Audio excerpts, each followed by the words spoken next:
Warning: James O'Barr's The Crow contains scenes depicting extreme sexual violence. Viewer discretion is advised.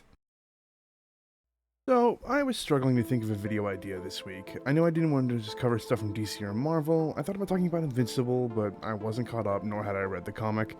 Annoyed, I ended up just putting on Netflix, and then I saw it. Brandon Lee's The Crow. Now, I knew of The Crow beforehand, but I'd never taken the time to watch the film or read the book, which I decided to change. The film entranced me, to the point I knew I had to read the book, so I did. Now, I love justified violence in the media I consume, specifically if it works for the story. I don't want to see Superman just killing because it's easier, but with The Crow, you understand his brutality and the pain, and why he does what he does.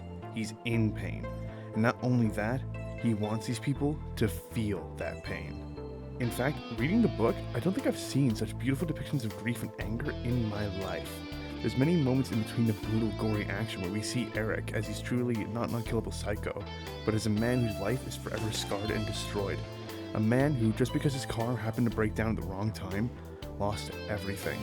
It's cruel and senseless. But that's what I love about The Crow. Whilst Eric and Shelley's death are nothing more than senseless cruelty, you at first think it's nothing more than a revenge story, until you read it and see just how much Eric truly loves her. He truly would give anything to be with her, but he knows that he can't stop until he makes them all pay. And as The Crow, Eric does.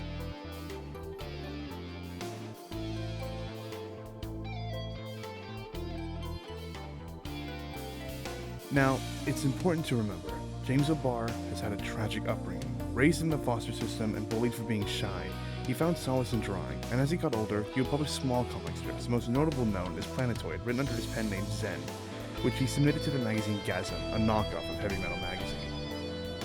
James O'Barr, I believe, thought Gasm was a sister company to Heavy Metal, but I believe it was nothing more than just a pure knockoff.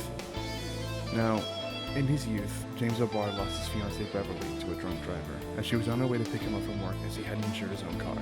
Understandably, he blamed himself, and after serving in the military for a short while, he would then get a job in an auto shop, as well as drawing band shirts trying to make ends meet, and in the meantime, he was trying to make The Crow. After this, he would meet Gary Reed, founder of Caliber Comics, which had a wide range of other comic creators, including, but not limited to, Ed Brubaker, David W. Mack, and Brian Michael Bendis, respectively. Now, there's a few different accounts here. According to Reed, O'Barr reached out to him about The Crow, stating, "I thought The Crow was a bit rough in spots, but I like the sensibility of it." Meanwhile, O'Barr stated that Reed reached out to him, and after showing him The Crow, Reed apparently said, "It's just depressing, James. Why would anyone want to read this?" O'Barr said that the only reason Reed published the book was because he needed another book to publish so he can get a better printing deal.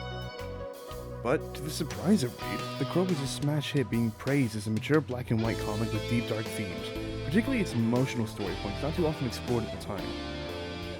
O'Barr would write at least 5 chapters of the book, but only the first 4 would see a release, as Caliber Comics was on a financial decline, causing O'Barr to join TMNT co-creator Kevin Eastman's Tundra Publishing, which would republish The Crow in its entirety in 3 separate volumes. Now, I won't talk too much more on the comic itself, as I highly recommend picking up a copy yourself, either at your local stores or digital retailers if you can.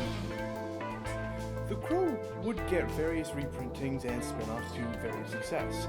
However, my personal favorite, and I ultimately think what is the best reprinting, is 2011's Special Edition, which has 60 pages of unused artwork reintegrated into the story to showcase more of Eric and Chill's relationship before the tragedy. It's really good, and it also introduces the stories. I believe it's called One August Day, which is the first story, and Sparkle Horse, which is the final story, interwoven into the story almost seamlessly. If you can get a copy of The Crow, try and get this one. It's the one I personally recommend. The Crow will be adapted into a feature-length film releasing in 1994, directed by Alex Proyas and written by David J. Shaw and John Shirley, respectively, and starring the son of martial arts legend Bruce Lee, the late Brandon Lee, as Eric Draven. The film itself has a few changes from the original work, such as Eric and Shirley now live in a loft apartment and were killed by the gang of members for opposing eviction rather than just being in the wrong place at the wrong time. They also made smaller characters like Officer Albrecht and Sherry, renamed as Sarah, into direct supporting characters. Eric was, I think, a mechanic in the book, but in the movie he was a guitarist in the band. Now, none of these are bad changes, and as a matter of fact, if O'Barr was okay with it, then I am too.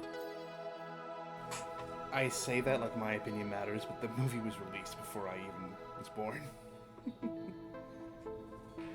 However, the one thing I have to say about the film that I personally don't really like It's how the story lacks the moments of serious grief that Eric has in the comic. When Eric's alone, he loses himself in his memories of Shelley, dancing with her. And they leave out his serious moments where he even self-harmed. I imagine it was the censorship of the 90s that could have been the reason, but yes, the movie is still really good and it's definitely worth a watch. I do recommend it if you haven't seen it yet, and like I said before, it is worth your time. With multiple films, comics, spin-offs, and an awesome Ice Nine Kills song, The Crow is instrumental, and every comic collector, or even just reader, should get themselves a copy. Just reading this amazing story that means so much to these people, please pick it up if you have a chance. So that was my video on The Crow. I hope you all enjoy it. Please remember to like, comment, and...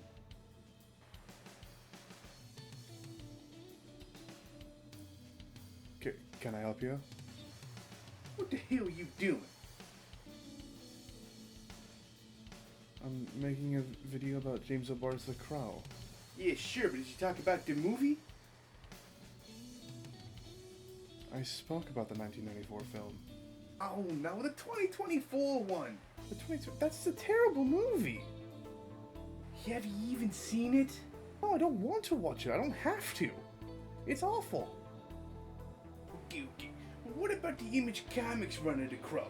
I haven't read it.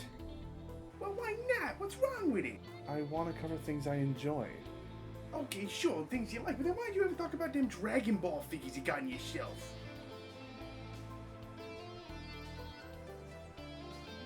You realize I'm allowed to like more than one thing, right? You're not gonna listen to hell with you.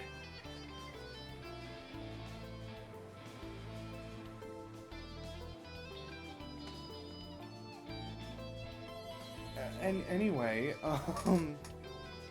thank you so much for watching. I've been the Comic Wraith. If you enjoyed the video, please remember to like, comment, and subscribe. And if you'd like to help me some more directly, I do have my Patreon listed below where you can support me for as little as $1. The Crow is easily one of my favorite books of all time, and I hope you all take the chance to read it when you get the chance. I'll leave a link in the description below. I'm not an Amazon affiliate, so you won't be supporting me, but I do want people to read this book.